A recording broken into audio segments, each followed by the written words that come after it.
All right, perfect. Good evening. I'd like to go ahead and open September 23rd, 2025 meeting for Littleton Conservation Commission, and we are remote. What I'd like to do first is go ahead and approve the minutes from September 2nd, 2025. I see that Ed's with us now as well. Do we have any edits or comments on minutes? They looked great. Okay. For me. I have one that I'd just like to add on the second page under Trails at Williams, just kind of like towards the end.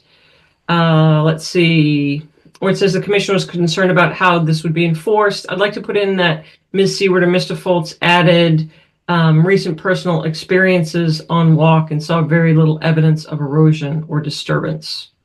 So I'd like to, Ed, with your permission, add that because that was part of our discussion. Okay. Okay, welcome. Kyle's here as well.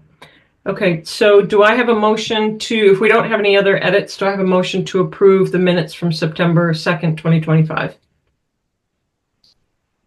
Make a motion that the commission approve the meeting minutes of September 2nd, 2025 as amended. Okay, do we have a second? Second. I'll second. Great. All right, roll call vote. Kyle. Any issues with the minutes? Michael. Michael Livingston, aye. Ed. Ed Foltz, aye. Carl. Tom Alberguy. Sarah. Sarah Seward, aye. And myself, aye. It's unanimous. Okay. Great. Tim, you're watching the waiting room? Yep, I'm promoting Joe over right now. Okay, great. So we're going to go ahead and start with administrative discussions. First on docket is enforcement order discussion and ratification of 359 King Street. You'll notice that you did receive a letter from owner Dwight Long that was sent to the commission that also says that Joe Cataldo will be here representing him for the property in his absence, and he is the builder as well. Mr. Cataldo, Tim, Lauren, and I did meet briefly out on site today. So the goal of this is to have a discussion with Mr. Cataldo and then ratify the enforcement order. Joe, can you hear us? You're presently muted. Tim, I don't know if you have an opportunity to call up any of those documents. Yeah, sure thing. Give me a second. Okay. All right, I will share the EO. Okay. I don't know why it's going to 2 pages, but as you can see, this is the property right here. There's a drainage channel or stream that goes through the property, and there's a pretty large bordering vegetated wetland on the southwestern part of, or right off the southwestern part of the property. We got notification that there were some trees coming down, and we went through Morgan and saw some trees had been removed. Between when we went back to the office and drafted up the enforcement order and when it was issued and received by Mr. Long, some additional trees had been removed during that time period that aren't noted on the enforcement order. So while we were out there, and we couldn't say exactly how far the trees were from the border of vegetated wetland because we couldn't go on site, but this was our estimate using the iPad. So it's possible that some of these aren't exact. You know, this one might not be 96; it might actually be outside of the 100. But at least a few had been removed within the 100. So as you can see, these are the ones that had been removed when we went out there, and some additional ones that are unpictured up here. You can see a couple of them, but there are some other ones further up here unpictured have also been removed. Okay. Where is this? Where is this property? 359 King Street. So pretty much in proximity to the funeral home. I believe it's a couple doors down. Two properties west Yeah. of the funeral home of Yeah. Badger. It's Crowley's where they had the animals, so this was former pasture land as well. Oh, is that the property It was, where the sheep were? Or yeah, it was leased to, well, I don't know what sheep you're referring, because our sheep farther down toward the highway, it's not that property. It's further up toward Town Hall, past the cemetery. Or past the funeral home, not cemetery, sorry. It's not the piece where they built the new house, is it? Several years ago. Mm-mm. No, if you're looking at Badgers, it's to the left, a couple houses Okay. down. Okay, So- gotcha. Joe, This was leased by the farm family, and the lease was canceled or and they Okay, moved gotcha. over to New Hampshire. Joe, you're still muted, just so you know. So we had an opportunity to go out today, as I said, and I. Oh, got two of them connected now. So Joe, you're going to have to disconnect one. All right, how's that? Is that any better? You're No. logged in twice, so you've got to get rid of one of them.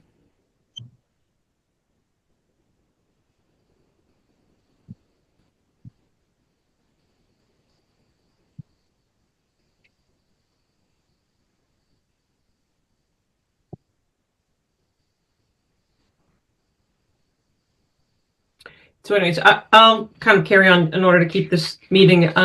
Joe also received a copy of the enforcement order. And so what they agreed to do straight away, and they actually have a engineer going in tomorrow that's going to go ahead and start to flag the property. Tim, Lauren, and I asked them to go ahead and plot the trees, come up with an inventory. And then a Goddard has already been hired to go in to start to flag the wetlands as well. Geez. So Joe, you're actually logged in 3 times now. Amber, can you All help? right, I'm gonna.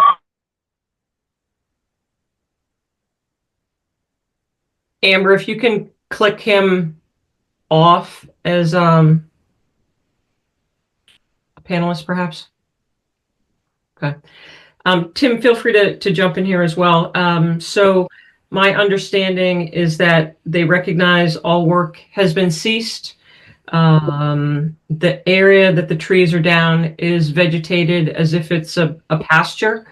And then because they're going to try and change some of the structures of buildings and homes, it's their intent to build a house for themselves and perhaps a couple other units with support of the planning board and obviously Board of Health as well. So what we do historically is ask them to create a wetlands restoration plan, and that might be in conjunction with some other work that they're doing as well. So they have acknowledged that they've stopped everything. They've gone ahead and asked for the engineers to start, both engineers, and then they will overlay the trees that were cut and also verify the wetlands flags as well. Tim, did I miss anything? No, I think you hit most of it. I think towards the end of the letter that Mr. Long sent over provided, you can see kind of a draft plan of what they plan on submitting to Concom as a notice of intent further down the road. Joe, I see your hands raised. I'm going to promote you. So there are a couple different areas of wetlands, some that were further away that didn't have any trees that were cut. And so I think they might be looking at some of those areas for potential restoration as well. The site is stable. The trees are still there on the property. Joe, you're permitted to talk. So, good evening, board members. I am representing Dwight Long. My apologies for my inability to get on the Zoom call promptly, but just to follow up what Sarah said, I did have a conversation after we met this afternoon with Goddard Consulting, and Mark Arnold will be working on the overall plan of the First of all, we obviously have to do the, delineate the wetlands and evaluate the impacts of the wetlands in the buffer zones, and Goddard will be doing the, filing the appropriate permits and the restoration plans. Just to follow up what Sarah said, because she doesn't know these dates, Goddard will be on site on Monday, 9/29, to do the delineation, and they hope to have that done so that that can be passed on to survey and mapping consultants by Wednesday of next week. So I feel confident that we should be ready to present the necessary permitting requirements at your next board meeting. Okay, commissioners, do you have questions? So for this meeting tonight, what we'd like to do is to ratify the enforcement order that was administered on, I'm just trying to find a date. Tim, help me here. Yep. Give me a second.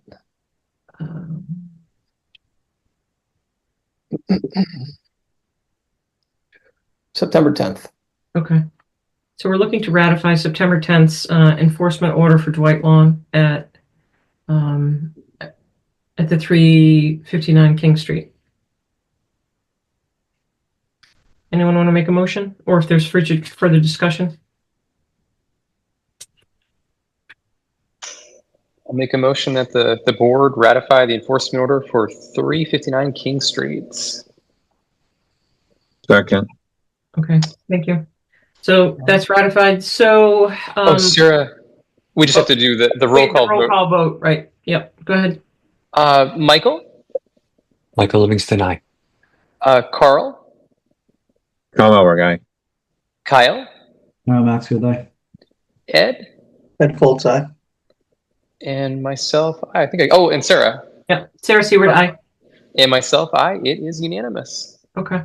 So we meet again on the 7th. Joe, if you could just submit what you have at that point prior to that, that would be great. Okay, Okay. Thank you. thank you. Thank you, board members. Yep. Thank you, Joe. Okay, so Tim, next is emergency beaver permit, Spec Pond outlet in your packets. Commissioners, you received an update from Littleton Water Department in conjunction with Board of Health had pulled that. Any questions on that? This is just an update for everyone.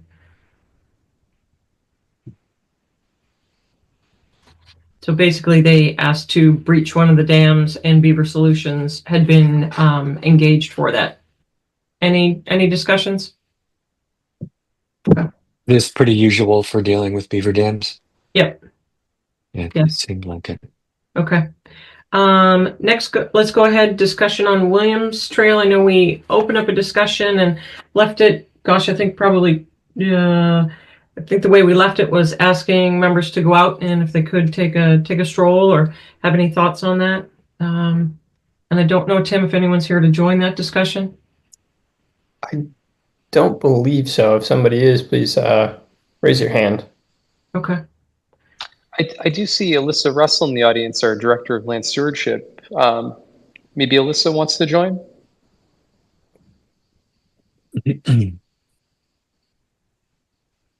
Okay. Well, let's carry on with the conversation. I'm not sure if commissioners had a chance to go out.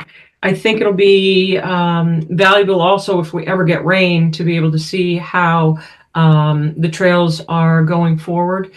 We had left it with the discussion that perhaps horses and mountain bikes or other traffic can be impacting that, and would like to know how we'd like to proceed. There was a concern brought forth by someone on that, and I don't know if anyone has had a chance to go out or not. More recently, since the last meeting of September 3rd. How would we like to continue with this discussion? I'd like to close it. I guess my suggestion would be to work in conjunction with the stewards and perhaps put it on our agenda to monitor it for the next 3 to 6 months. And whoever can get out there, and we'll just keep a note on that. And if we think that there's some interaction that's disturbing, I'd like to go ahead and then address it with the users of the property, and maybe look at some signage as well. I think if we it'll be interesting once we start to get rain, how everything's going to be absorbed everywhere on all our trails. Mm. Does anyone else have any other discussion on that? Sounds good. Okay. Does anyone have anything they'd like to add for other administrative actions or discussions? Tim, do you have anything? I do not. Okay. Yes, So- Sarah, I had a quick question on that property that's over by, was it Credit Union or Workers, whatever that bank is. I saw that field got mowed, and I don't know if we have any sort of, if that was part of our approved plan with them or what, but if they're just trying to make it look pretty because they're trying to sell it. But it has been, shaved down to. Yeah. That's a great question, and it's been so long. I don't know if that was an annual mow or not. So if Tim, are you familiar with what parcel we're talking about? Yeah, and Kyle, I actually noticed that when I was driving to Market Basket and getting lunch one day.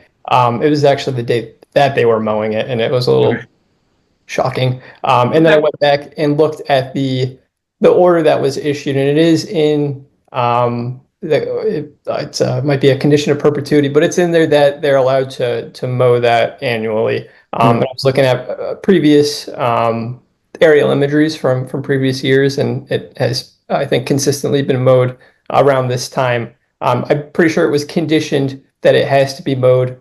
It doesn't have to be mowed, but if it is mowed, it has to be mowed in September, October. After nesting. Okay, Yeah, good. no, that makes perfect sense. It just, the timing seemed a little conspicuous. Yeah, it caught my eye too. Great, thank you, Tim. There are quite a few based on nesting birds that we can't do until certain months as well on other properties, but thank you for spotting that. Okay, it's 7. Another question, Sarah, if I may. Yeah, for sure. The Powers Lane, John McGagan property, is that completely closed out now? Everything is where it should be? Well, we were waiting on John to get the plantings in at the toe of the slope, and he said he was gonna, his timeline for getting those in was September, October. All right, because planting season is really, fall planting, okay, but what I want to avoid is this going to next summer. Yeah. So, I mean, it's going to stay open through 2028, right? It's got a 3-year monitoring period, so it's not going anywhere. Right. Okay. Yep. Okay, great. Let's go ahead. Continued public hearing, abbreviated notice of intent for resource area delineation, 550 King Street, DEP 204-1023. Who's here to speak to that? I'm promoting. Dave, wait a minute. Dave Cowell raised his hand. Yep, I'm promoting Dave and Gary Okay. right now. Perfect. Thank you.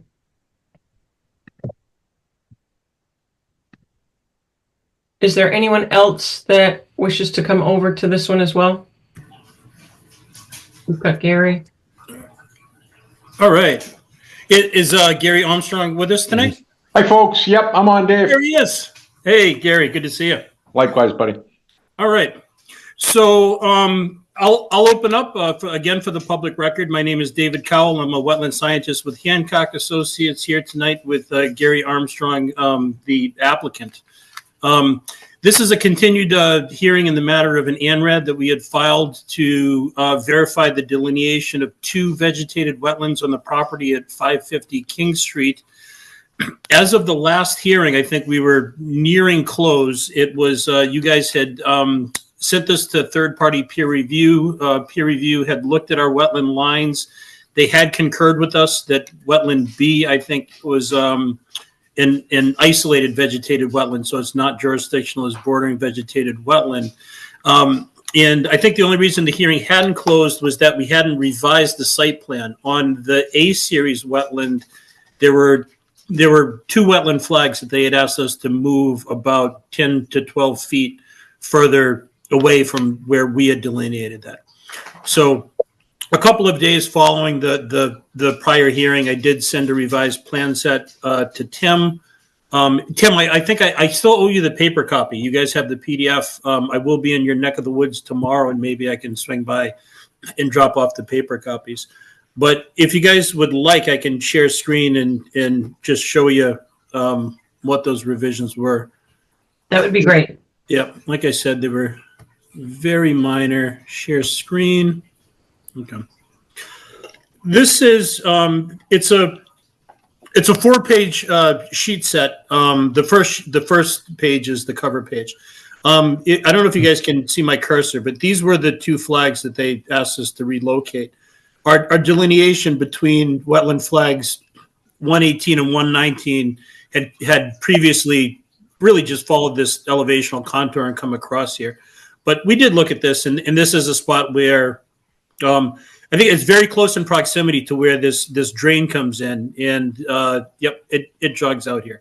So these were the 2 flags where it jogged out, and I don't think on the first set that I had sent you guys, I don't know that we had projected the 50-foot no disturb zone, which we projected now, and then we put the 100-foot buffer zone on here as well.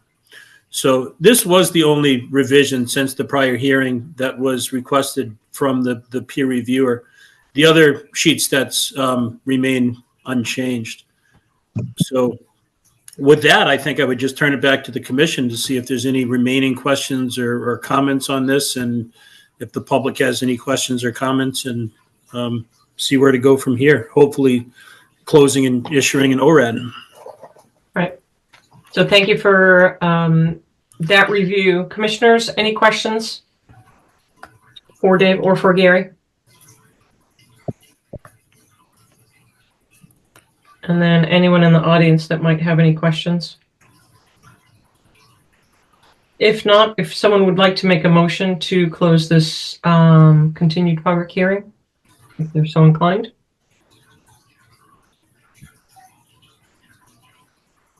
I make a motion to close. You almost had it, Dave.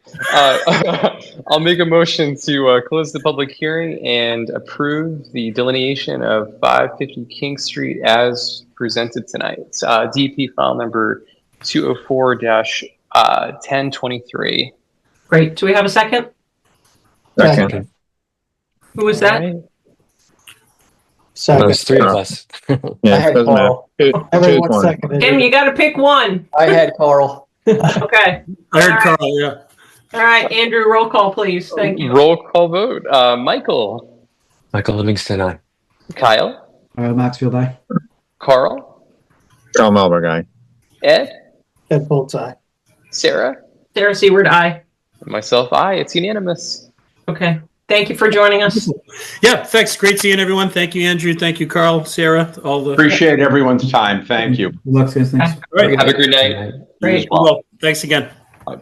So oddly enough, we are ahead of schedule and have 7 minutes to wait until we can open up the next continued public hearing. So let's just talk. So our next 2 meetings, October 7th and the 21st. I know we had kind of sent around some different dates. I am positive that I cannot be at the 7th. So at some point, Tim will just confirm through roll call. And I think Chase had shared that he couldn't do the 7th as well. So. And town meeting's the 28th. Yep.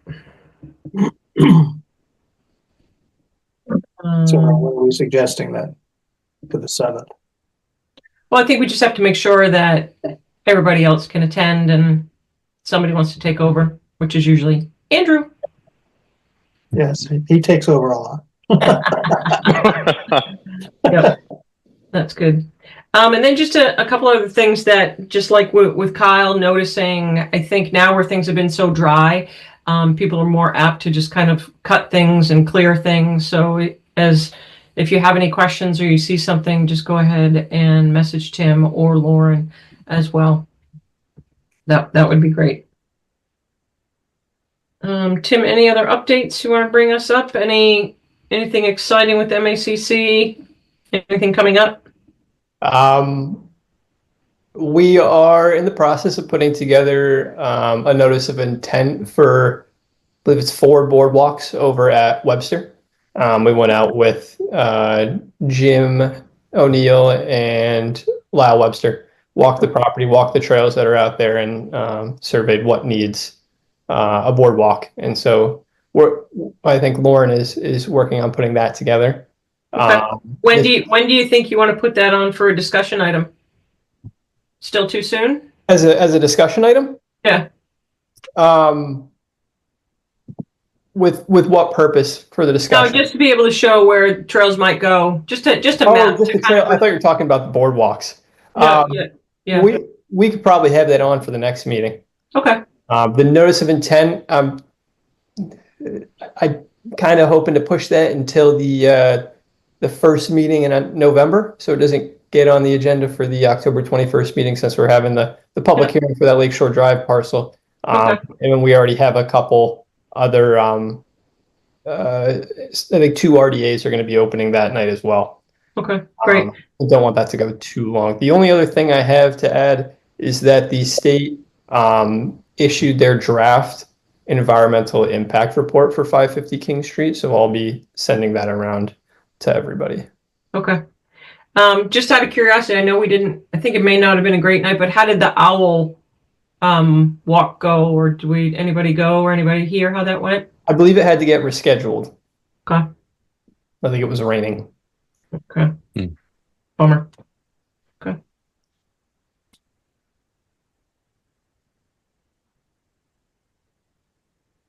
Other things, we're working with Jim and Elisa to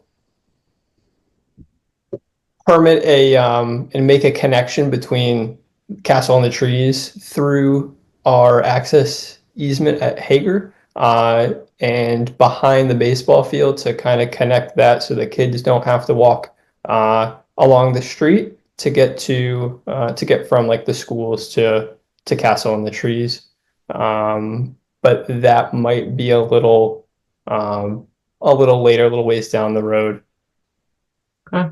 Do you envision wanting the commissioners to do a tentative walkthrough before a path is determined?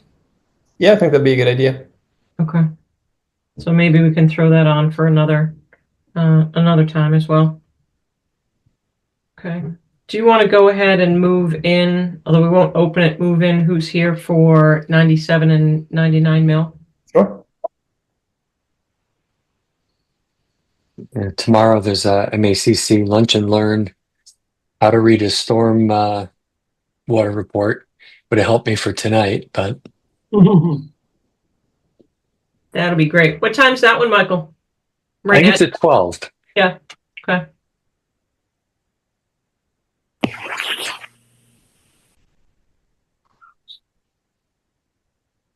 How you doing, Dave? So we have David, Dan. Can't believe we're killing time right now. This is great. No, right? It's not every meeting. Okay. So make sure you keep it that way, Dave. we're going to wait one more minute. And then what I would ask you all to do, gentlemen, is to introduce yourself. Absolutely. And then you will know there were some attachments that came in regarding 97 and 99 in your emails from Tim today. If you have any questions, we can reference those as well.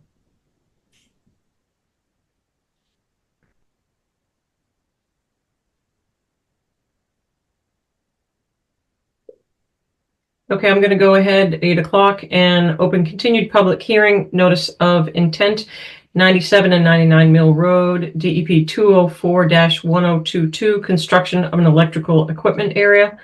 We turn it over to you all. Thank you, Sarah. My name is Dave Ketchen. I'm the Assistant General Manager at the Littleton Electric Light and Water Departments, presenting on this battery energy storage system proposal at this property. Here with me tonight, I have Steve Byrne from Citizens Energy. So he's representing the battery company, and then Dan Severs with the Moore and Cameron Group, representing the engineering side and site side. So with that being said, before I kick it over to Steve and Dan, yeah, so after the last meeting, we went ahead and decided to try and implement the tight tank contamination that was discussed at the last meeting. So we're here to propose that tonight. And then in trying to discuss this project further with the fire department, we were able to get a letter from them this afternoon with some different things that we can discuss in this meeting as well. So with that being said, Steve, I'll kick it over to you. Thanks, Dave. So thanks again for hearing us on the project.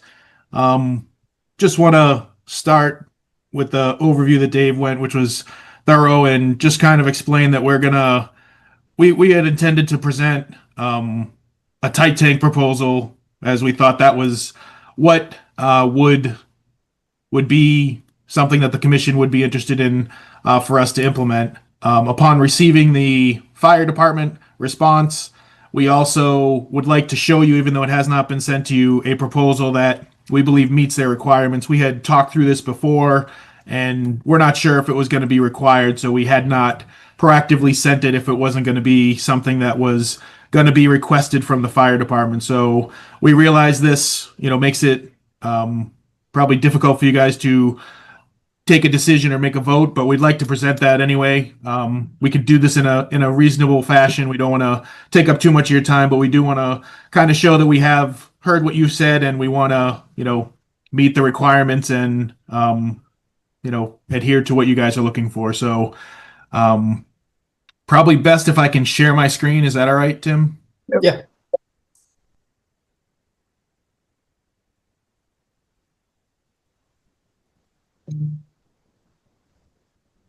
Can you guys see my screen? So this is the fire department letter that you guys should have been sent. And essentially Deputy Chief Coffey, he went and was pretty specific in what he's looking for. And the way we're interpreting this is the main thing that he's identifying here is that, before applying water, they would be looking for certain measures to be in place to allow for proper containment of any runoff that would be there. So this is part B of what we'll present tonight, but we'll have to resubmit and come back on the 7th. So, or at least the 7th, whenever you guys want us to come back. But basically he went through a pretty thorough review of what their expectations would be and how they would respond to if there were a fire. In earlier discussions with him, and I think he's consistent here, they would avoid applying water. That's kind of what the NFPA direction is at this point, is not to inundate a structure like this if there were to be a thermal event. So this is in line with how we would approach this. Like I said, the difference being this vacuum truck and him looking for a way to contain any of the runoff water to avoid it going anywhere near the brook. So this was received this afternoon around 3 o'clock, and I think, Tim, we forwarded it to you shortly after that at like 3:15. So you guys were seeing this as we saw this. So happy to entertain any questions. I don't want to speak on behalf of the fire department, but there wasn't a lot here that was surprising or out of the ordinary for us, given the technology and the location. Thank you for that. I had a chance to review this. I think for commissioners, while it may not be out of the ordinary for you all, it's new to some of these faces here, I believe. I did have a question. So facilities similar to this, do we have any, as the town of Littleton, have experience with this, or surrounding communities with this type of structure and procedure? Like, do any of the surrounding towns have this? It's becoming... David, that might be for you as well. Yeah, so I would say we don't have this in Littleton currently, any battery storage systems, but it is very very familiar in this area. Other municipal departments have been doing this for the past 5 to 10 years. And Steve, you can talk more on that with your project experience. Yeah, it's becoming more common, Sarah, for these to be, especially in MLPs, because of the savings that it can bring to how the MLP absorbs costs, and the ratepayers are paying for their service. So we just did a project in Wellesley with a very similar solution, not in the same area, not near a brook or any sort of environmental area. And they had different requirements because of the area there, but this is nothing, out of the ordinary. Deputy Chief Coffey is doing things, in my opinion, that are, directionally correct for what he's trying to accomplish in terms of emergency response management and, controlling of a thermal event and runoff for this area. Okay.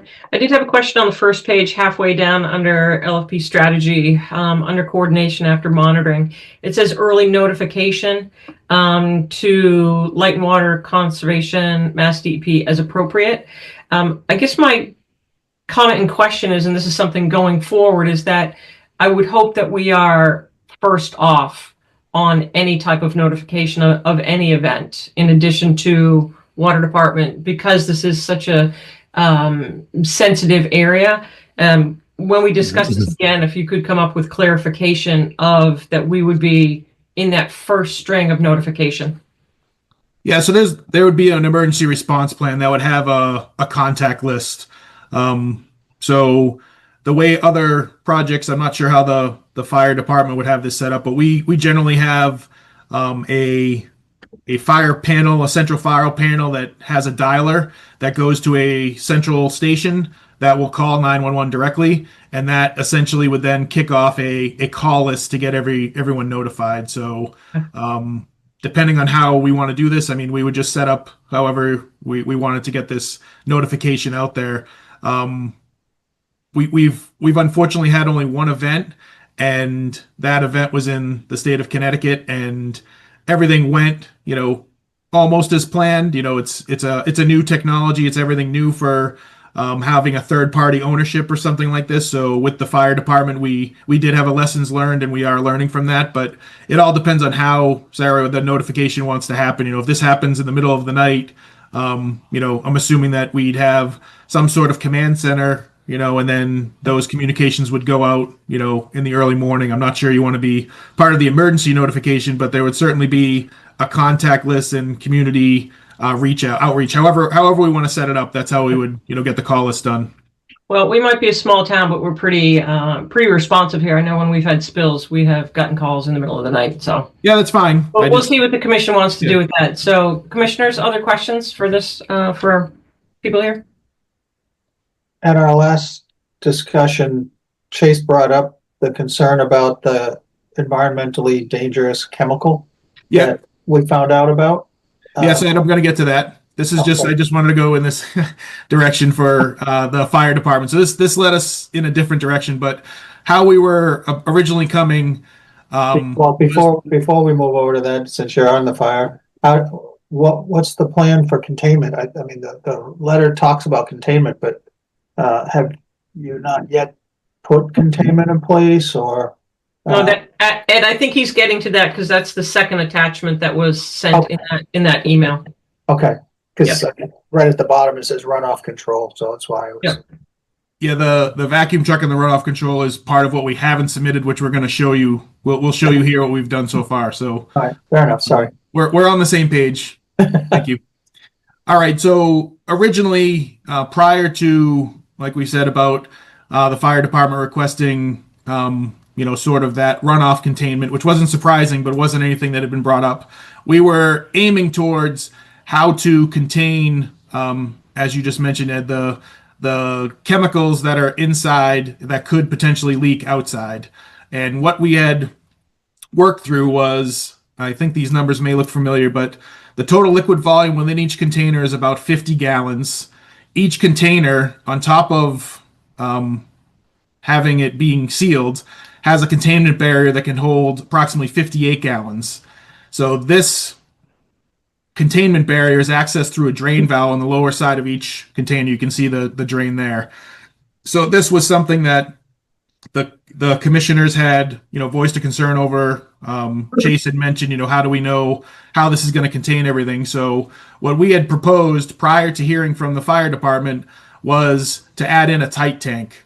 And this tight tank would be connected to each one of those valves, interconnected, and then located in the center of the facility, so it did not really impact any of the outside areas, or if we had to do any work within the containers, we could still get in each side and so forth. And that was what we were looking to use to contain those chemicals. So essentially, at a high level, they shouldn't be able to get out. The 50 gallons shouldn't be getting out of a 58 gallon containment barrier. However, this provides additional protection where even if something happens and it were to, somehow elevate over those levels or get out of there, this has no place to go but that tight tank to be released. So this was how we were originally coming back prior to hearing from the fire department. Does that answer your initial question, Ed? I'm going to get to the runoff in a second and everything else that the fire department, or our preliminary look at what the fire department was looking at. And the tanks, I presume, are corrosion resistant or whatever? Correct. Leak proof cover. Yep. Okay. Is there anything in the plan for annual inspection of the tanks? Yeah, there could be. I mean, we don't have any official. We don't have any official plan yet, so of course we can add that in. We wouldn't want to go, 5-10 years from now and they weren't being inspected and they've gotten degraded. Right. We can put that in the order of conditions for an annual, and it can be in perpetuity. However, once we get all the plans to understand how that can. Fair enough. Yeah, and Tim can work with them on that for sure. Yep. So that was our original response. We do have that drawn out of a big plan. So what the next one is, and I don't know if Dan is up as a panelist or not, but this is the runoff scenario that we are going to officially submit and propose. So Dan, I don't know if you're on, if you want to take this one. Okay, perfect. So yeah, can you zoom or move the screen down so you can see the detention pond area down? No, so you can see the below. Yeah, so this might be easier if I can share my screen actually. Could you allow me to share my screen, please? All right. Can you see me now? Yep.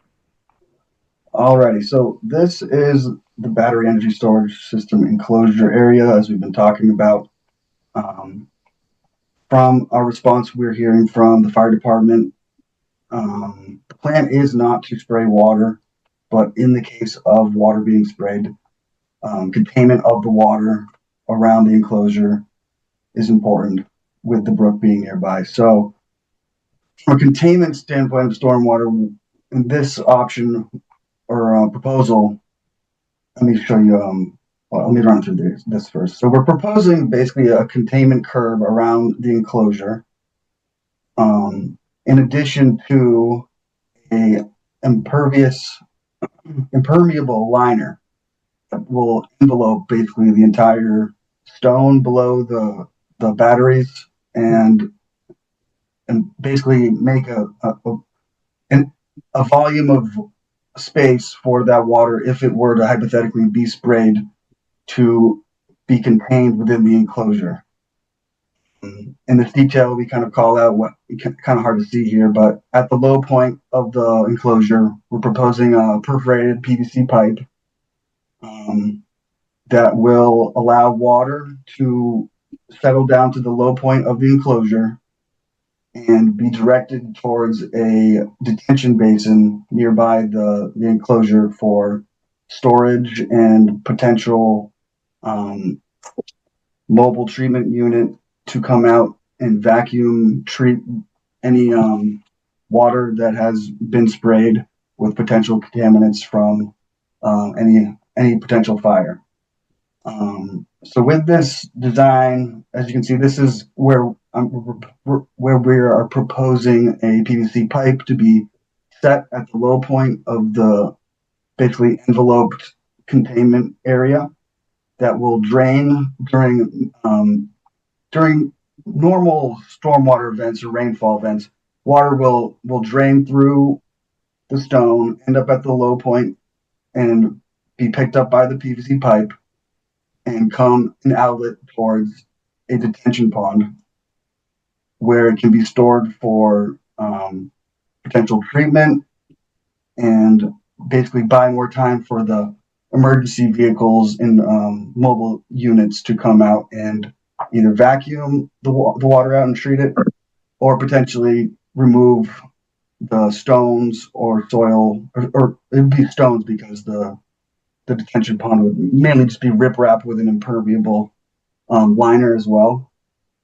But we have also talked about, in the case of having a part of an emergency response, the potential of being able to close off the connection so that any water that is sprayed within the footprint of the battery energy enclosure would be able to stay within here until the emergency crews are able to come out and pump it out. And now, with the for them to be able to pump it out, they need to be able to access it. So we're proposing a clean out close by, either to where they would be able to shut off the naturally flowing to the detention pond and put their vacuum hose down into the clean out and remove any contaminated water from this area. So I think that's basically the gist of our proposal here. I'm open to any questions you have, thoughts or comments. Up until now, I had thought you were putting these all on a concrete base, but this is showing stone. So these are all on concrete pads here, but the surrounding area is not concrete. That's crushed stone material. Okay. That we're kind of showing in this detail here. The equipment itself, Ed, is on concrete foundations. It has to be, but the surrounding area would always have stone in it. This is showing a little different base. So based on what the fire department wanted, we want to show essentially a way that the water is going to leave the site. It's going to go into a one way, and if there is no, on a normal day, it's just going to flow into that basin as Dan had said. But if there is all of a sudden an event, then as part of what the deputy fire chief put out there, before they sprayed, they would close that lock. They requested us to have a vacuum truck on rapid call, which I had never been requested, so I've started to look at that with Clean Harbors. And essentially, before they sprayed, they would have a whole bunch of stuff in place. So anything that was sprayed was picked up by a truck. So there would be no runoff if they were to use water. So that would be part of the plan. We don't have that defined, or documented, but that would be part of what we would need to get fire department sign off, and is typically, a condition of approval that we've received from other towns. So just trying to over explain what we're proposing here. That's all. And part of the annual maintenance plan would be basically testing the valve. Make sure that, right. Yeah.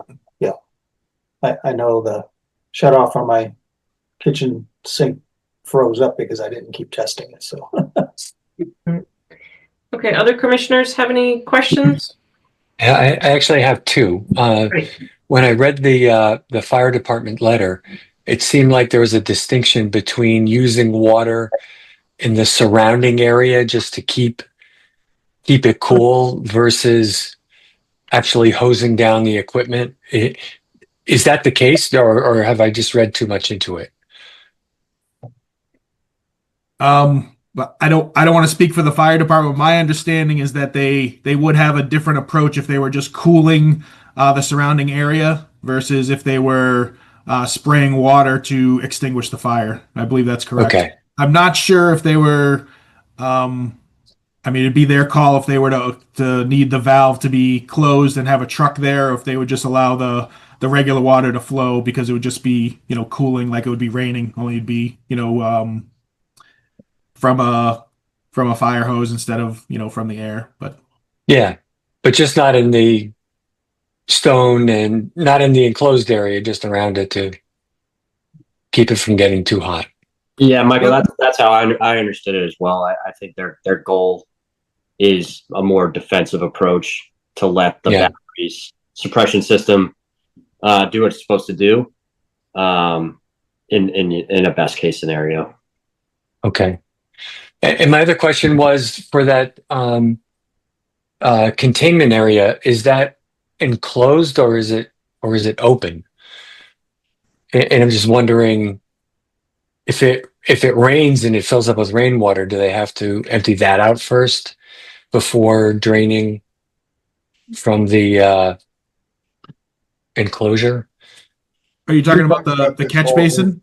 The catch basin, yes. That's I think that would be free flowing, is my understanding. Dan, you can correct that. I think that's just meant to have everything direct towards one way, Michael, and then I don't think we would have any restrictions on that. In a normal case scenario, if it just rained, I think it would just flow that way. So it would almost be like that's our stormwater management would be to get the water to flow that way. Similarly to how I think we were projecting to have the water flow anyway, based on what I understood of the plans, but Dan can confirm that.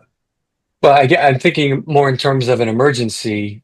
If the pond there is already full of rainwater just through the natural course of things, and now we have an emergency and have to actually contain the chemicals, how would that end up? I think the idea would be that the water would never really be staying there for longer than a day or less. The point of that would be so that we have an outlet for the actual piping from the enclosure, not for really storage of contaminated water. The closing of the valve here is so that obviously you shut off the ability for the contaminated water to leave this upstream area. Depending on how much we want to go for basically void space within this enclosure, we can spec out the crushed stone to be a foot or two, but that just depends on how much we really want to go after it for as much containment volume we really want to have. So we can provide. No, I understand that. I guess I'm more concerned about the pond already being full because it's been raining, and now we have an event where we want to open the valve and there's no place for it to go, or don't we have that backwards though, Mike? Yeah. I think you're going backwards. In an event, you would want to close that valve. Correct. You let it freeze. Okay. I actually wish I could draw on this. It would make it a lot easier. Want to draw for you? Sure. So I see where the valve is. Okay. It's closed. Right? Because it stays open. I think it stays open. It stays open. Okay, it stays open. Day by day, the pool is filling up with rainwater. It's infiltrating water constantly. So there's going to be a base. Our initial thoughts were to have it not drain, but because of what we've been hearing with the potential for spraying around the area, we think that we can maybe get away with not having it be a detention, be more so a retention, or just maybe even a riprap outfall, so that there is no need for having a basin, really. It's really just to have a place where this water during normal flow hours will outlet. So we could just have basically a riprap outfall here, so that during normal flows, water will not basically erode its way down to the river. More so, it will just be able to safely make its way without, causing any erosion issues. So that is a good point, and we'll take. Well, let's say there is an emergency. Then where do you pull the water out of that's contaminated? So that's where a clean out will be proposed right upstream of that close off valve at grade. The fire department would not spray until they had all the things in place, Michael. That's one of the things that the deputy fire chief was clear on. He needs to have some things ready before they would spray water, so we ensured that they weren't going into the brook. So that's why this is part 2 of what we're proposing. Because that's fine. He wants that to have that in place so the water can't go anywhere. So that would be closed, and by closed we mean that there'd be some sort of truck or something there collecting the water that is being sprayed. Okay, and that's the distinction I was looking for. I thought that the valve would be opened, the pool would be filled with contaminated water, and then removed from there. Yeah, that's not how this would work. We had similar kind of conversations on our side, not fully understanding it. So I completely understand what you're saying, but the way this would work is that there would be a process in place before they start spraying. So the fire department would not, my understanding, again, I do not want to talk for the fire department. My understanding is they would show up to the site, and then they would have some things in place that we would have to, be part of the same emergency response plan everyone agrees to, that they would have someone manually close or connect that to, this on-call rapid response unit that would be there to collect the water. So, from our viewpoint, this is, something that would eliminate any sort of contaminated water from, going and getting to that brook. That is, the main concern here. So if I can just remind the commissioners, you do have a similar setup, which we had to activate. David, I don't know if you were on the water department then, when we had the spill on 495, you do have a weir for old school. You got to turn the wheel to get it down if the commission wants to look at that. So where you've got your basin, if you wanted to kind of elevate that a little bit more on the rim, you could go with a weir system as a double backfall as well, if that's something you wanted to look at. We do have something like that in town already.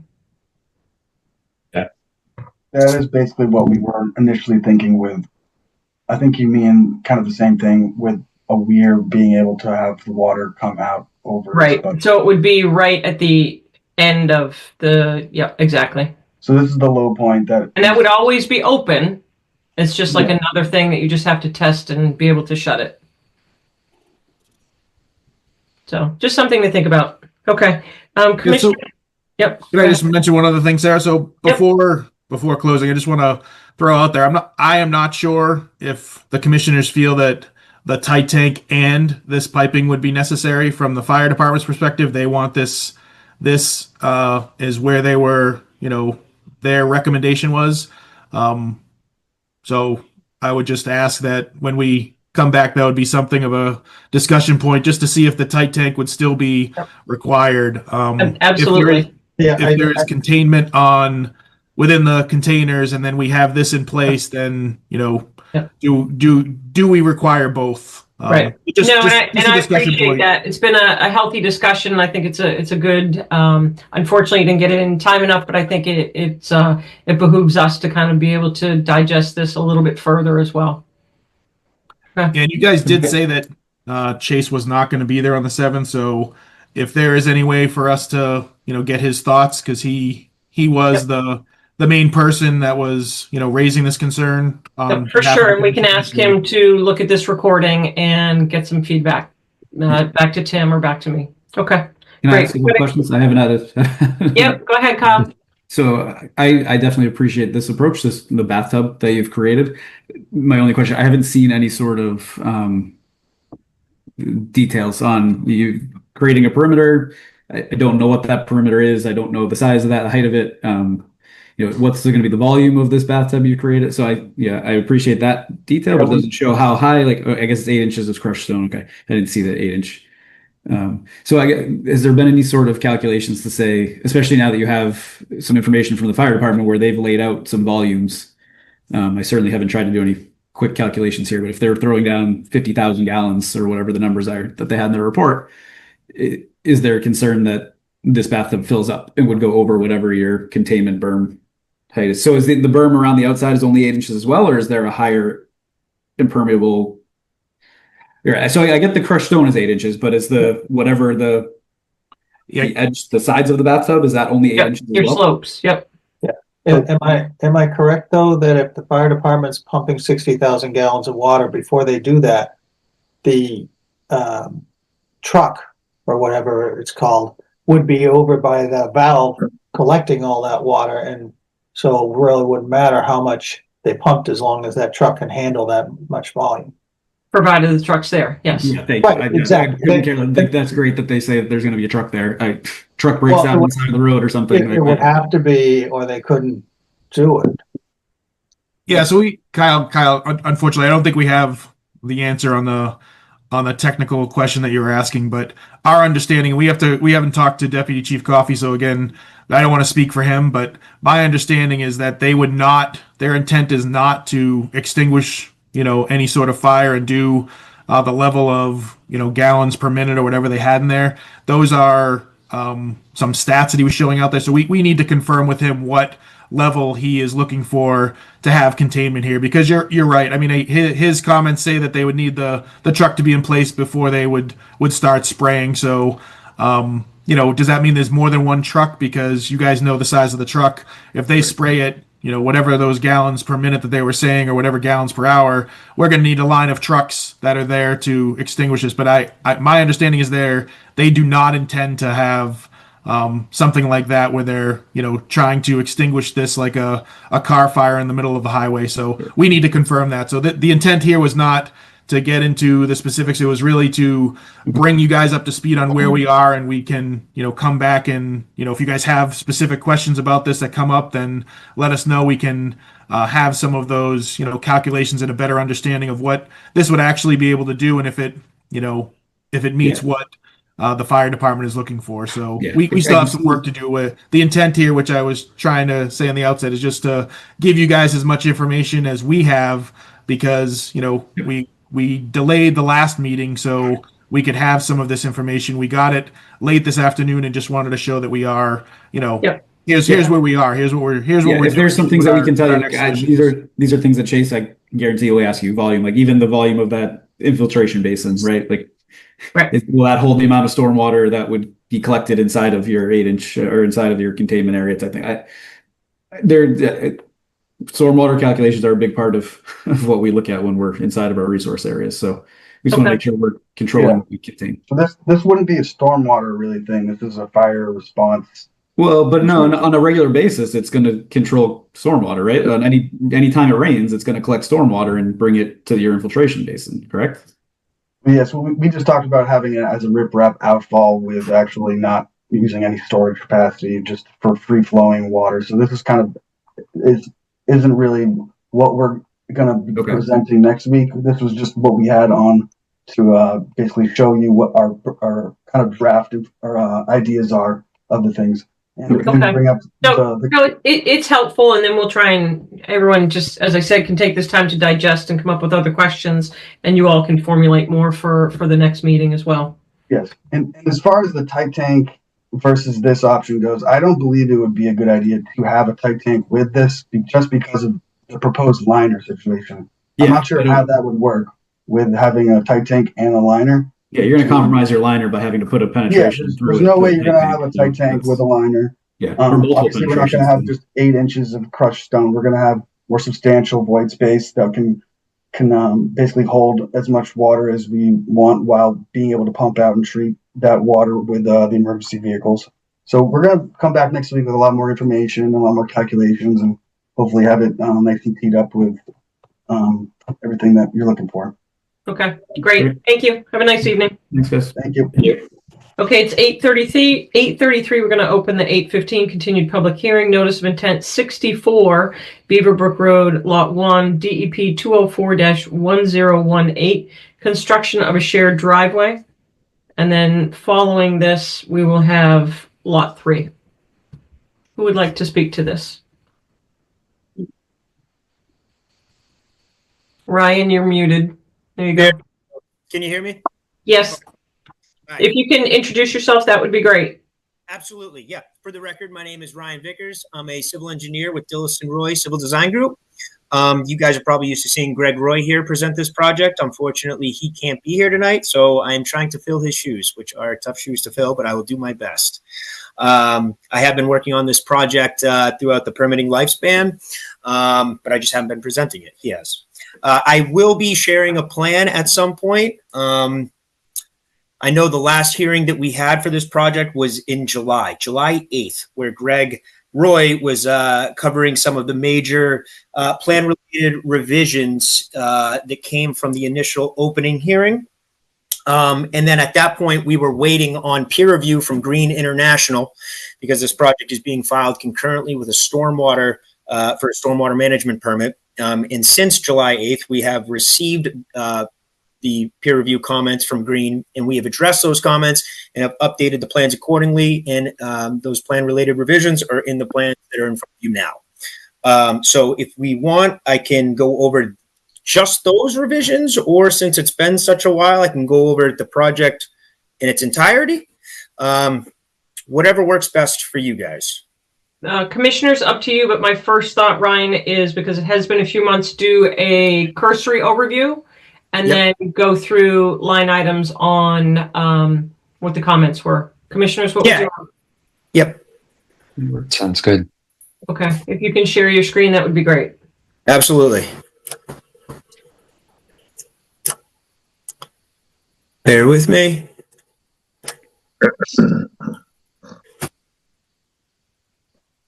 Are you guys able to see this colored plan? Yes. Yes. Okay. Thank you for coloring it, by the way. Yes, I did review the last hearing, and I saw Greg did not bring a colored plan, so I wanted to make sure I didn't make that mistake as well. So this is 64 Beaverbrook Road. We are representing Michael and Hannah Gruar, who live in this single-family dwelling over here, right where my cursor is. I kind of hatched it just for clarity.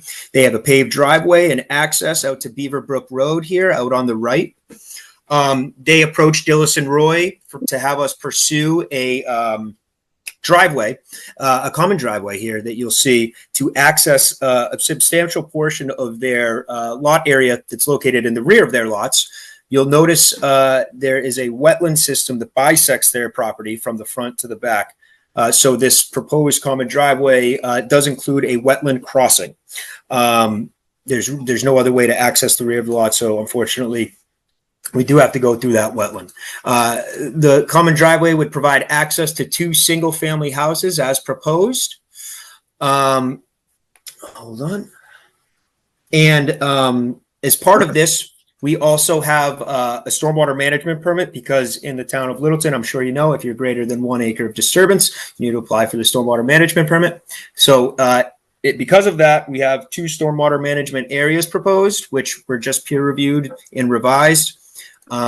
We also have a mitigation area for wetland replication, which has been revised from the original opening hearing, but not since the last hearing on the 8th. We've kept that the same. It was during the initial proposal, it was located over here, and we had a stormwater system over here. And then on the 8th, we came back and we flopped those because I wasn't on the site walk, but apparently the grades lend themselves much nicer over there for a wetland replication area. And we also increased that to a 3-to-1 replication ratio rather than the initial 2-to-1 wetland replication area. So that's the project. And since then, we received peer review comments from Green International relative to the stormwater. I do have that open here as well. Their comments in general were, I would say, minor in nature. Not a lot of plan-related revisions since the last plan that you guys saw. I would say more so a lot of revisions and tweaks to the Excel sheets in the stuff that's included in the appendices within the revised stormwater report, as far as recharge volume, water quality volume, and stuff like that. But that being said, there was a handful of plan revisions which we could go over. If you want or prefer, I can actually go like line item by line item, or I can just hit the plan related revisions. I'll leave that open ended. What would work best for you guys? Tim, have you had a chance to go through some of these? Yes. Okay. How would you like to proceed with this? I think if you could do line by line in a absolutely action, that would be beneficial. Yeah, no problem. If it's okay, I won't try and flip back and forth too much. But So the first two comments or we'll just start with number one. An erosion control barrier is shown on the details. That was our mistake. We had all the specifications and details shown for erosion control barriers, but on the actual plan itself, we didn't show the location of that. I think there was a layer issue on CAD or something, but that's by us. So our response is that the erosion control barrier has been added to the revised plans, and I can flip back and I can show you guys where that is. That's going to be on the downhill side, down gradient of all of the proposed work here. I tried my best to get that dashed line as close as possible. Everything south of this proposed work is up high, so we're flowing down into this site. So we reinforced that edge of clearing right up against that 50-foot line coming around, and we brought it up to here. So added erosion control barrier to the plans. And if you guys have any questions at any point, feel free to interrupt me. How will I say? So we added additional erosion control notes pertaining to the type of erosion control. I can flip over to the detail that we are specifying for that, which is on page 3, I believe, which is over here. Just some additional specifications, notes on when those should be installed are included in this new plan set, like, prior to construction, and they must be approved by the Littleton, location must be approved by Littleton Conscom and whatnot. So we made sure we included those notes. So one of the comments that Green International had is one of our infiltration basins was, let me see if I can hide this so I can flip back. Yes, our northern infiltration basin up here was too close in proximity to our proposed reserve leaching area. It was, you'll notice that we've modified the contours here to ensure that that infiltration basin does have that 50-foot offset, which you can see by that gray dashed line there. So any storage that we take credit for on that basin is most definitely 50 feet from that area. And that was achieved by slightly sliding this reserve area a little bit and manipulating some of the proposed grades, which were originally left as is, but to get that, to ensure the storage was outside the 50-foot, we kind of manipulated those around. So that'll be built in there. On top of that, within that comment, this was a fantastic comment that one of our, both basins are on a fill slope on the backside of the berm. And this was a really good comment. And this comment we included 2 stormwater basin cross sections. So you'll see here, this comment prompted us to propose an impermeable core because that is a fill slope down there. There was concerns about, the infiltration kind of breaking through that berm downhill. So we've spec'd an impermeable core to prevent that. We have some Mass DOT specifications included on those. So that was a really good comment from them. Let's go back here. Yep, is recommended. Okay, and now the next comment pertains to our proposed swale. So you'll see here, it just has like an overview of where the low and high points are.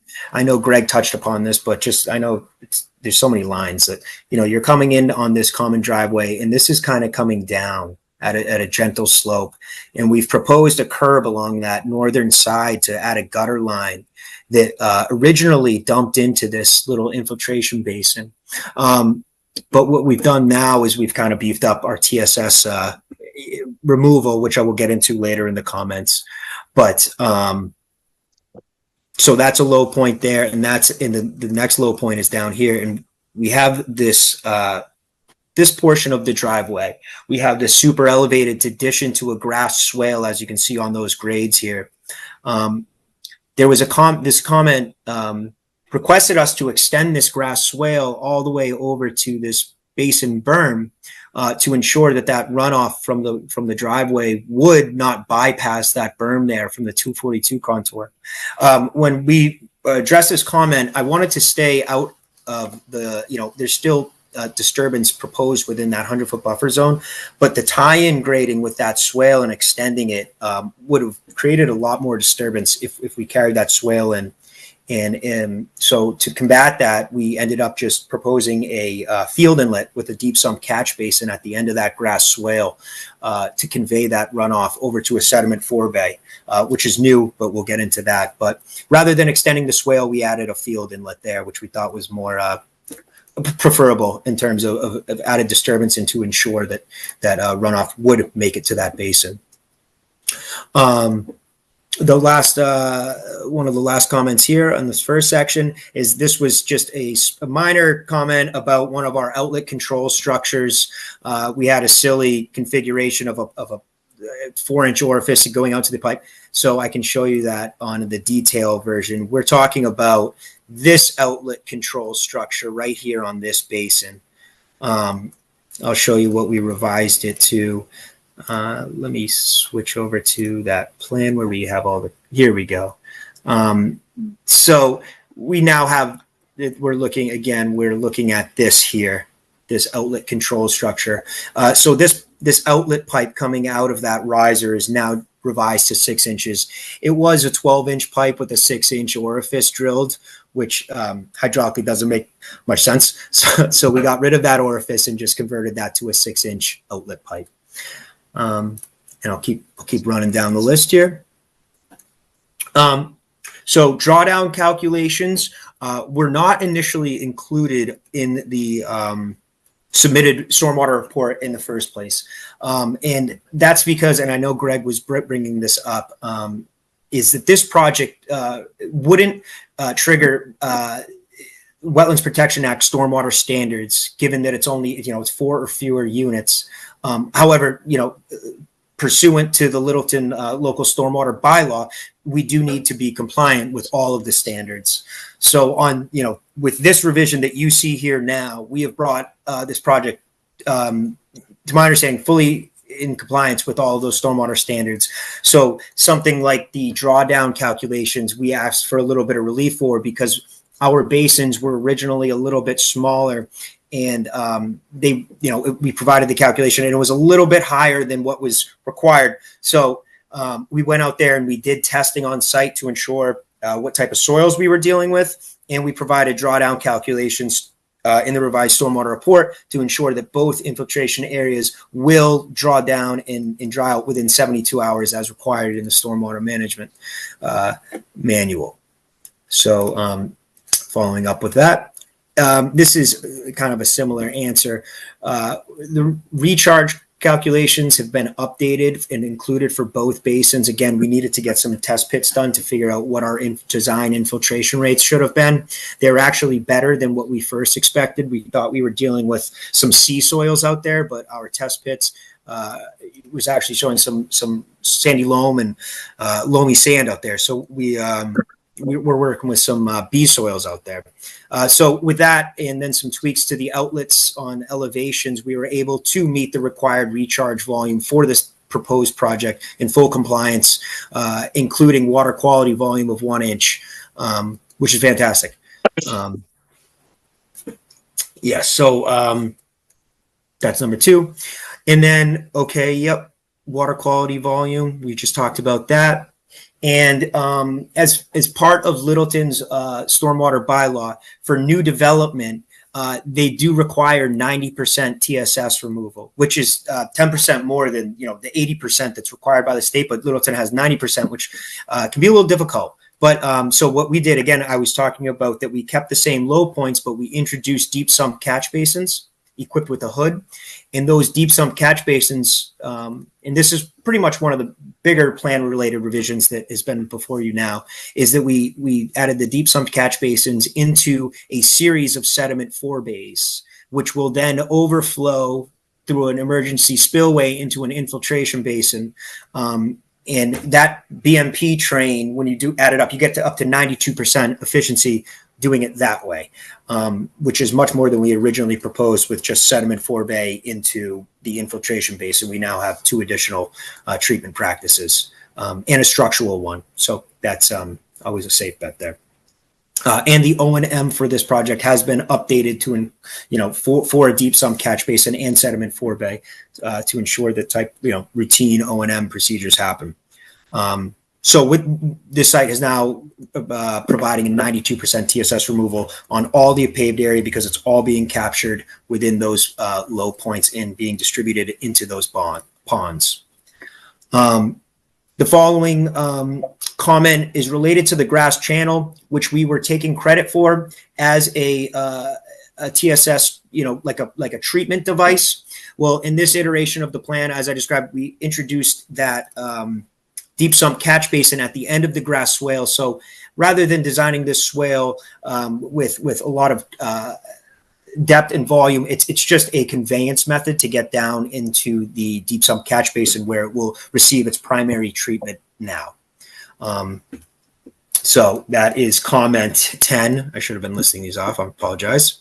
So comment 11, the sediment forebay is not shown on the place. So we have now revised this comment to really detail out the sediment forebays and give you the required minimum volume of each sediment forebay, which is a function of how much impervious, how much impervious surface is draining to that sediment forebay, which we didn't include the first time. So we now ensure that these sediment forebays do provide enough treatment volume for how much impervious surface is actually getting there. On to 12. Inspecting grass channels. So that's now considered a drainage channel with a catch basin at the end of it rather than a grass channel, which has a higher maintenance priority with keeping it clean and mowing it. But now that's just to route some of the stormwater runoff from the driveway to that catch basin, which has its own section in O&M. 13 signatures for the O&M plan, condition approval. The applicant has no dispute with this requirement. The GRUARs will be in charge of the O&M for the structural BMPs that we just talked about. I mentioned that some test pits were lacking. We didn't have any test pits within the stormwater management areas. We have gone out there and provided those and have included the test pit information on the plans now on page 3, I believe. Yes, soil test data. You can view that all here.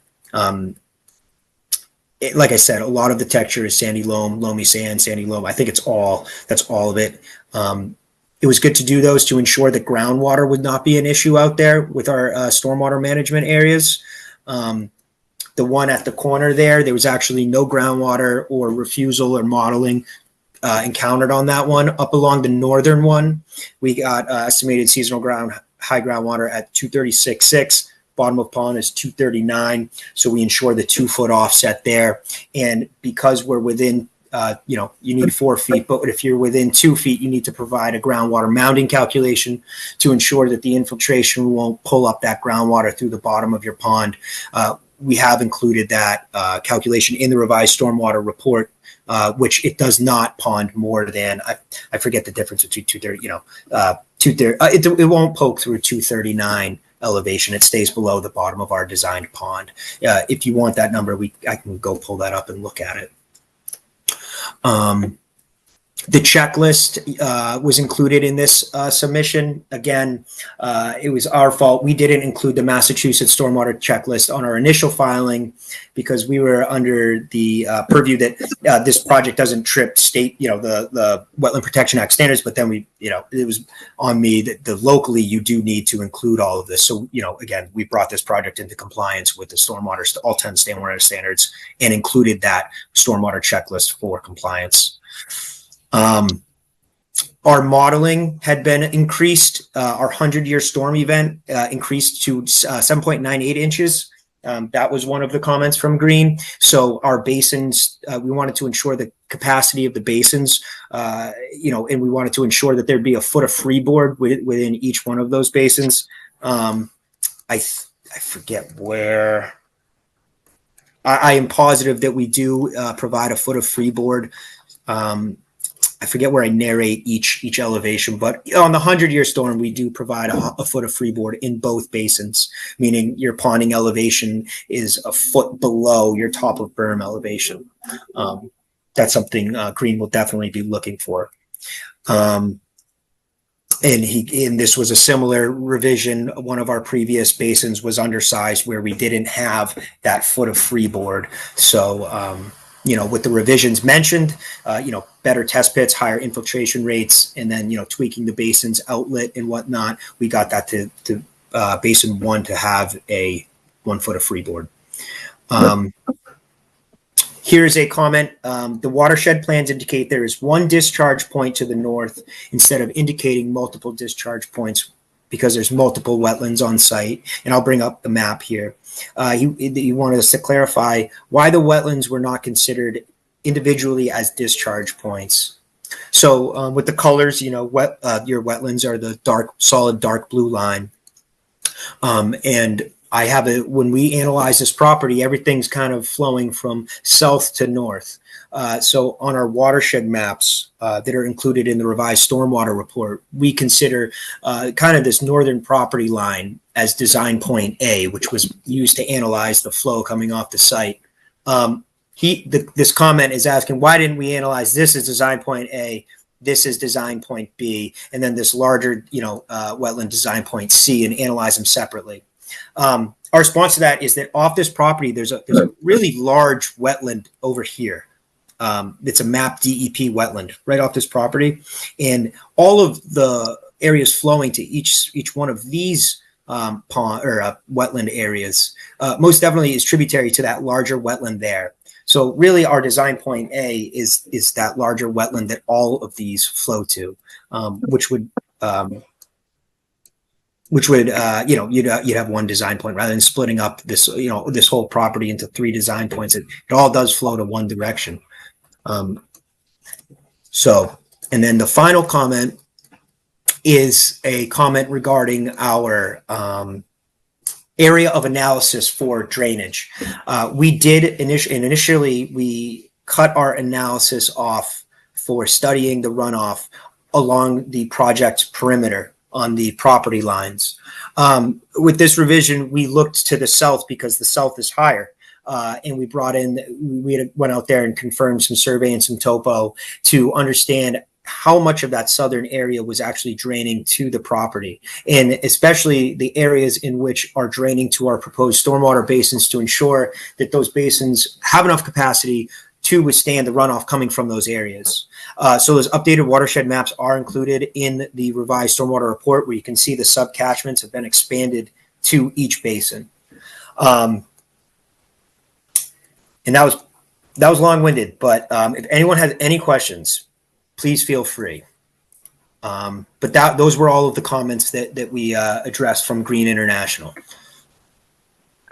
Let's let Ryan catch a breath for a second. Yeah. And let's see if any of the commissioners have any questions for Ryan. Thank you for going through those points. Yeah, absolutely. I have one around the driveway. Yes. Where it crosses over the blue lines. The original plan said that was going to get filled in, and we talked about instead putting a bridge there. Yes. Yep. So our initial plans, we Greg touched base on some of these points, but there wasn't much discussion after because we were waiting for peer review to come in. So if we want to talk about some of those things, I'm happy to, this being one of them. The original design, we kind of had a quote unquote standard driveway culvert, underneath that would be, filled around. And then after our first meeting and a site visit, we realized that spanning this would be much more preferable, especially given the grades out there and the width of it. So we are still proposing that 3-sided culvert with the natural bottom to allow that flow to continue there. We do have a cross-sectional detail included of this area, over on page 3 here. Same detail as the same project that Greg presented on July 8th. But yes, we are spanning that. So open bottom. Open bottom. Okay. Yes. Okay. So the animals that go there now with the open bottom would be more inclined to use it. Okay. Yep. And there's some wing walls there. another major portion of the project that Greg kind of touched upon last on July 8th is that we introduced these boulder retaining walls to really try and reduce and mitigate the amount of tree removal on site. It is woods, it's not developed, so there is a substantial amount. In our last submission, we did include a tree removal exhibit detailing the select trees that we understand need to be removed. But the revisions that we had just made with Green International's comments still stand with our tree removal exhibit. There's no additional trees to be taken that we surveyed since then, if that makes sense. But you're still going to be taking quite a few that's a fairly long driveway. Yes, and we have this tree removal exhibit. And this was submitted for July 8th for the July 8th hearing. So it's old, some of this line work might be a little bit old because we tweaked a couple things. If this is something you guys would like to see with the brand, our brand new line work with this superimposed over, that's something we could absolutely provide you with. But you're stating that the number is not changing. Number's not changing. The trees in red that we show here are still the same. There's no new trees that would be converted to, red slated to be removed with the revisions that we made since then. It's the same. Those portions are the same. On your other map, you showed where the snow removal zones would be. Yes. And is that the little curvy spot up by the house on the top? Yes. So I can zoom in here. We have two locations for snow removal depicted, and I'll just use this. So this is a straight shot coming in here. Yeah. We have snow storage here. Okay. That's not the best color to use. That's okay. So we have a snow storage spot there, with an emphasis on being outside of the 100-foot buffer zone. It's a straight shot coming in and you're coming down. So we selected that spot. Mm-hmm. And then we do have snow storage marked out here on this flat spot here, as well as you would push it coming down here. Those are the two locations that we have delineated.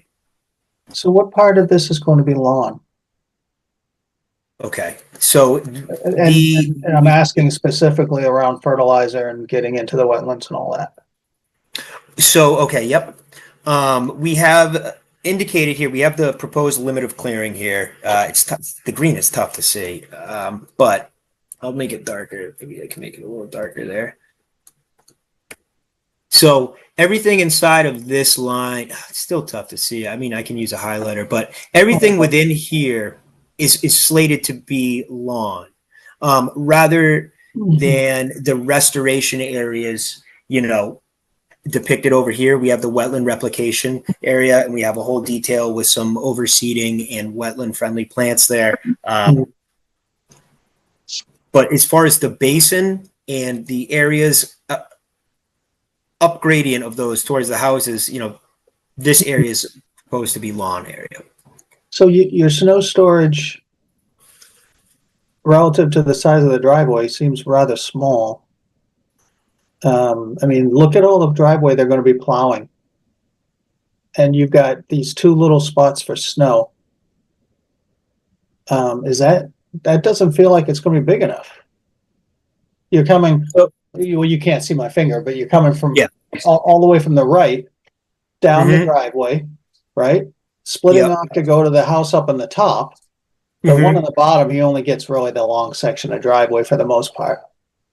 Correct. So you've got a lot of driveway, and salt in that snow and other crap in that snow, maybe stuff from a car. It doesn't feel like enough, or to keep it out of the wetlands. Folks, am I wrong? No, I think it's a valid point for sure, based on the distance. And then, of course, the lawn is just so big that how are they going to keep the fertilizer, which everybody knows that, to have a nice lawn, you do use, keep it out of the wetlands, especially since you're uphill of the wetlands for the most part. Was there any discussion around that? No, there was not. And this could be a situation where, just like you're saying, everything is flowing down, that maybe there's some language included in types of, fertilizers, definitely pesticides or something like that, that's prevented on this site. That could be an option. We can talk to the applicant about that.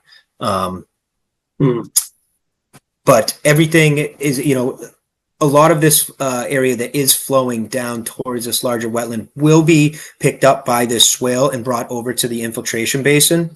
Okay. And, so we have this swale starting up here. I know it starts picking up everything here.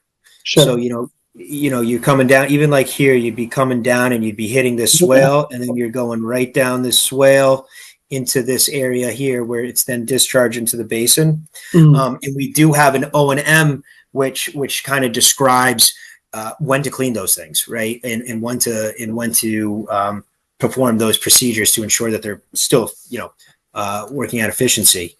So if it's a overland runoff issue, those will get taxed first. And so I think that would just stress the importance of the O&M on those particular areas, All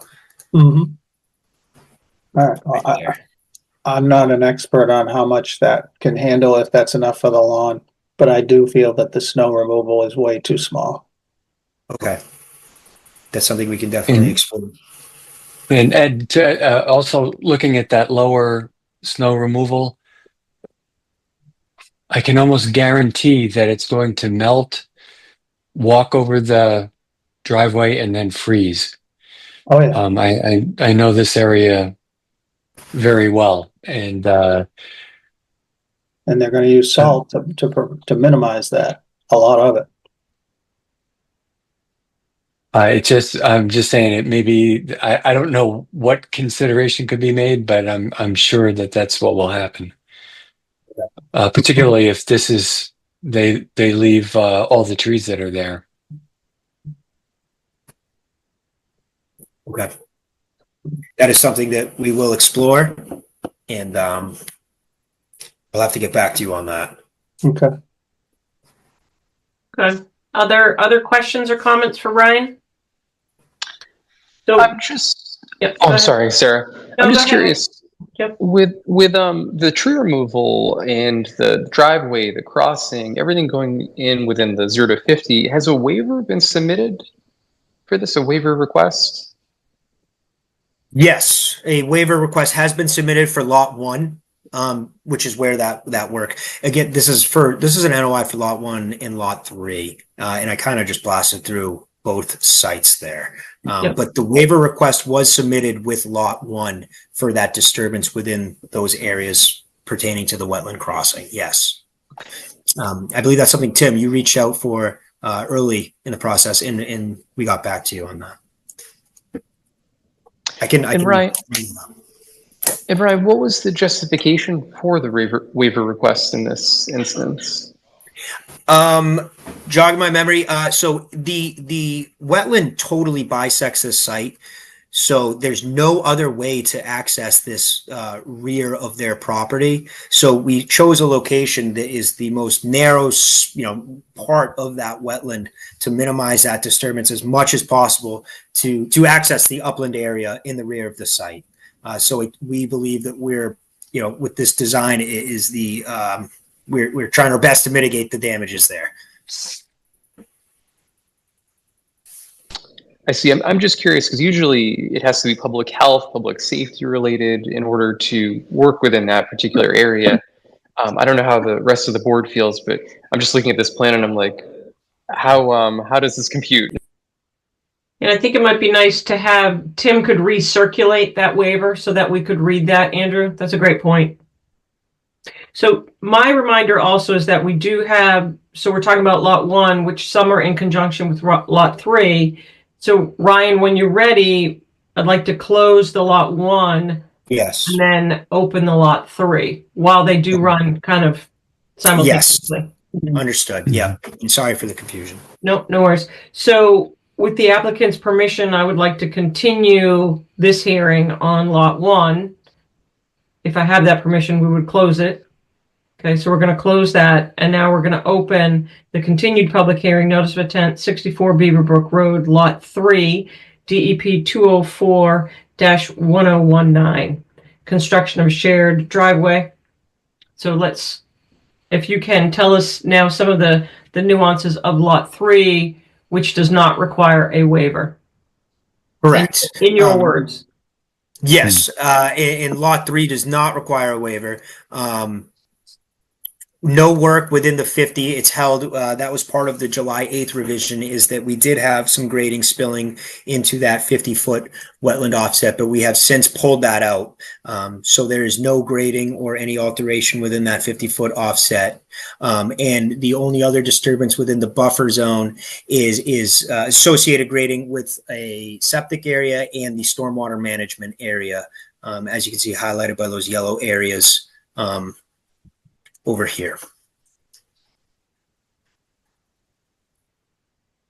Okay, commissioners, questions? So I think you heard some of our concerns previously when we were discussing 1 as it pertained to 3 as well. Yes, I believe so. Okay. So 3 avoids a waiver just because you put it on 1. They're both using the same driveway. They both break the same barriers, but you don't Right, but do a the buffer on impact, both, right? Yep, I see. impact is on 1. Yep. Well, the impact is on both actually, but Right. Yep. technically from But the a crossing process is on. standpoint, you only put it on one of them? Okay.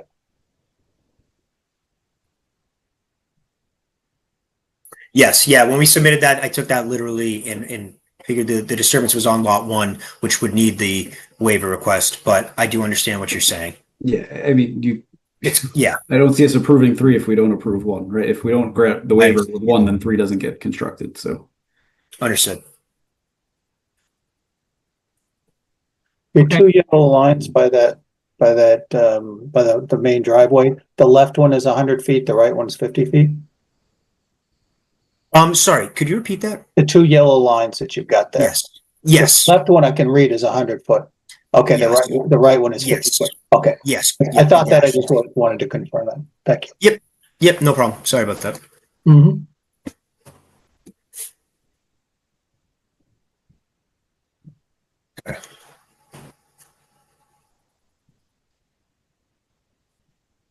Any other questions or comments for Ryan?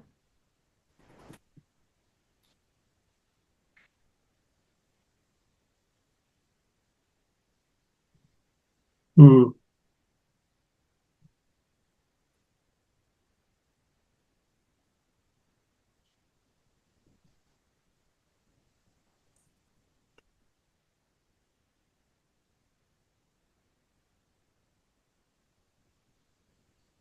I presume that these are all far enough away that grass clippings and other natural accoutrement will have plenty of places. We've had other lots where we had them put signs saying don't put clippings here and stuff, but this looks like it won't have that issue. No, but I think we might have to put some snow storage signs up, like designated snow storage. Yeah. And that would be in the order of conditions, but we could have placements for those. Okay. Yeah. And Ryan, I may have missed this, but what's the material being used for the proposed driveway? Is it paved? Is it permeable pavement? Crushed stone? It is paved. It's a I believe we have a cross-sectional detail for that. It's not. It follows the town of Littleton's driveway cross section, so it is just your basic pave, 1/2 inch, hot rolled, asphalt. That's what the intention was. For it to be paved. How wide? What was that? Sorry. How wide? This is, I believe. Geez, let me double check just to make sure, because that is, I believe 16 feet. But let me scale this just to be sure. So there's going to be a 16-foot dead zone for the animals. With respect to the wetland crossing? With respect to any animal wanting to go from one side of the driveway to the other, that they don't have that problem today. I just want to make sure I understand that. It is 16 feet, correct? Yeah. Yes. And Ryan, and I should know this, but are you 2 other feet on each side of the road, kind of like crowning and then down? Yes, correct. Yep, there's a shoulder on either side. So, okay. Yep.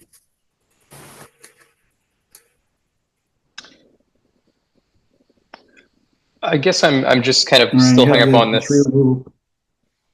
On the waiver, correct, Andrew? Waiver, yeah, Yeah. it's probably something we should have mentioned a long time ago because we've hung up projects on wetland crossings in the past here. I know we've continued them on, but we've Healy Corner comes to mind, right? Like that is very similar to this project, and I don't think we were very comfortable with the proposed options.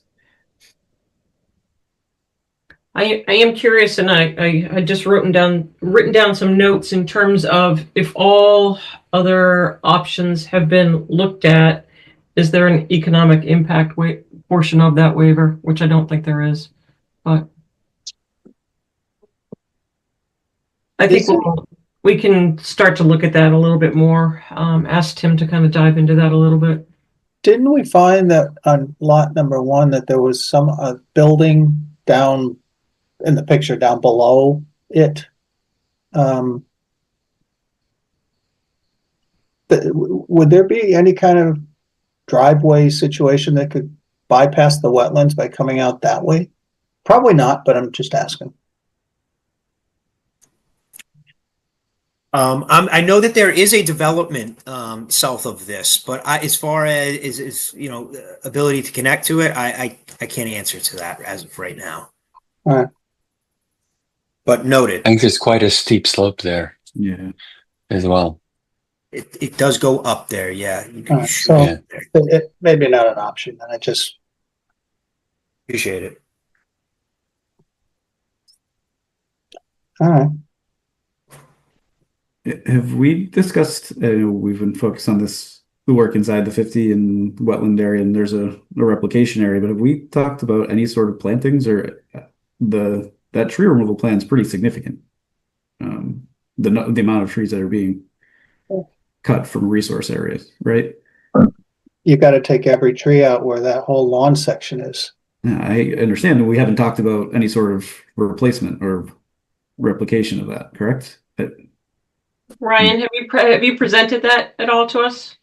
That was loosely part of that July 8th meeting. So we have the tree removal plan that you're referring to, where we indicate size and type of tree to be removed with the work as shown there. And then as far as mitigating that, we did update the plan for that July 8th last time. This wasn't a brand new revision, but we do include a proposed mitigation plantings for removed trees. We have 23 of them shown as of now in locations here that span, right there. And then we've also got some within the buffer zone along the downslope of the infiltration basin berm over there, including over here. So we do have some mitigation trees proposed. Definitely open for discussion on that. Yeah, are those just locations, or do we have types and just locations as of right now? But we do have the size. You don't have how many you're taking out and how many you're replacing. Yeah, so Ryan, that's really a whole process and plan in itself, in terms of really the conscious thought of what's being taken out and what's going to be reestablished in its place. Understood. Yep. Yep. I got you. If you stay on the picture for 1 second, you're showing trees on the top and on the driveway, but you don't show any trees in any of the rest of the spot where the houses are. And yet we know that there's all kinds of trees in there. It's outside of our purview. It's outside of the 100-foot buffer zone. Oh, yeah. Okay. That's true. Yeah, we had survey locate the trees within that buffer zone area. Poor animals. Can I just pause for a second and ask the commissioners their thoughts on this as we have circled back around regarding the waiver? And it may be that we've gotten ahead, or they've gotten ahead of themselves, where we really need to have thoughtful discussion about the waiver. I'm uncomfortable sending them forward to do more work until we have come to a decision if this waiver is going to be accepted or not. I don't want them to do more in terms of restoration and such, but that's just my opinion. So I'm going to defer to you all on that. That's a good point, Sarah, because if the project isn't feasible, there's no sense in going through all these other steps.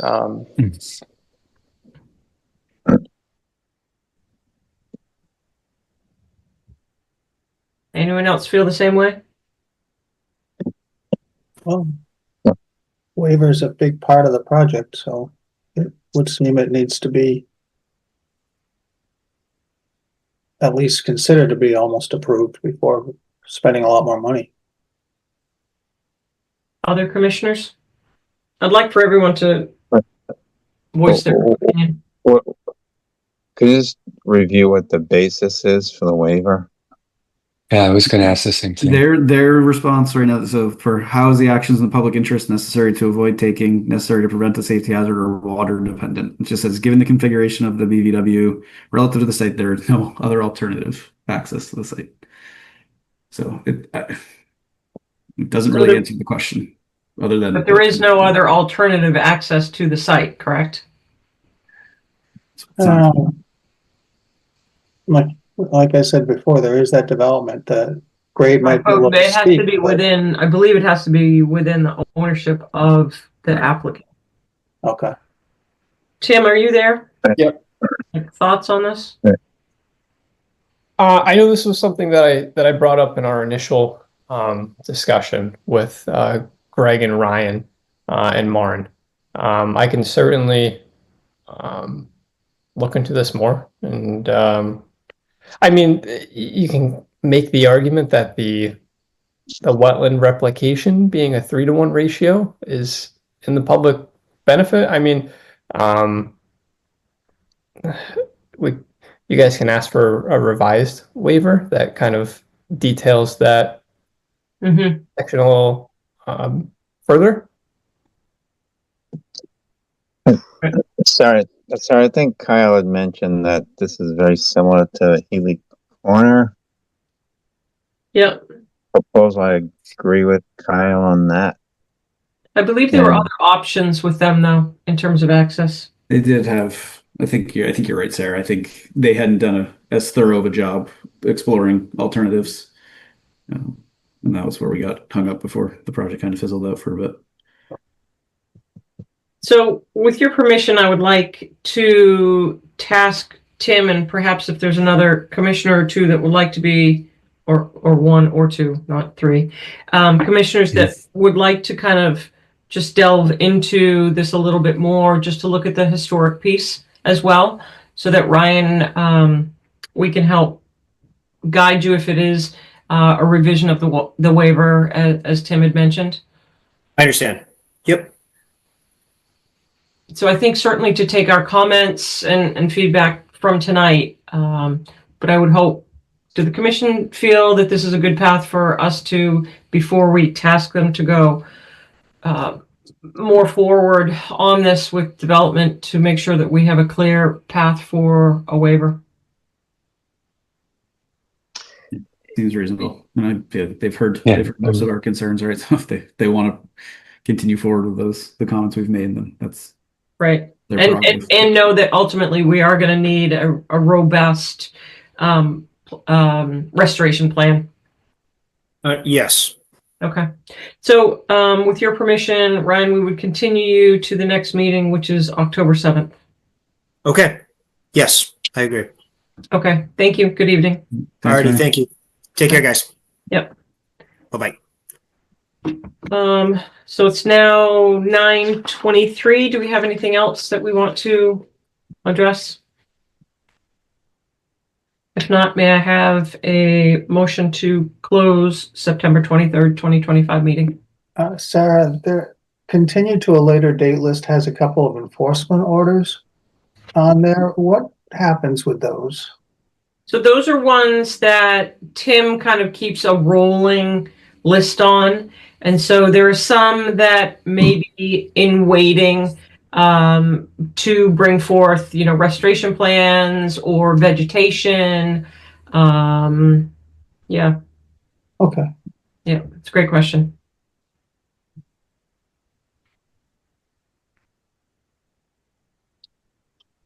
Motion to adjourn. Second. All right, last roll call of the night. Sarah. Sarah Seward, aye. Michael. Michael Livingston, aye. Ed. Ed Foltz, aye. Kyle. Kyle Maxwell, aye. Carl. Carl Melberg, aye. Myself, aye. It's unanimous. Okay. Good night, Thank you. everybody. Have a good evening.